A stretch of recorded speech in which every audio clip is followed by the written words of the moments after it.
Сәлем достар, бүгін біз қазақ хандығы туралы қысқаша мәлімет айтып жататын боламыз. Қазақ хандығының картасын өздеріңіз білетін боларсыздар. Ал біз болсақ видеомызға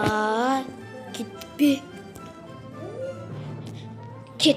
Қазақ хандығының пайда болуы Қазақстан жерінде 14-15 ғасыр болған. Әлеуметтік, экономикалық және этникалық саяси процестен туған заңды құбылыс.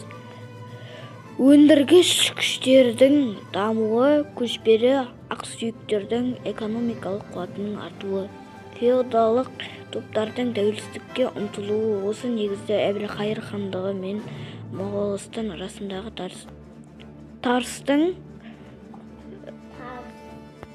тарыстың өршуі, әлеуметтік қайшылықтардың үдеуі 15 ғасыр екі жартысында бұл мемлекеттердің құлдырап ыдырауына апарып соқтырды. Әсіресе Әбілқайыр 1428-1468 жошы Дәулет Шайық ағуанның ұлы хандығы өте нашар еді.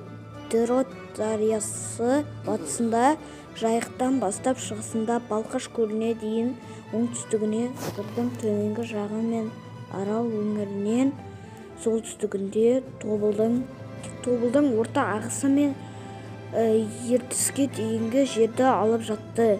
Бір орталыққа бағынған мемлекет болмады. Көптеген ұлыстар бөлінді. Осы мәліметіміз бітті.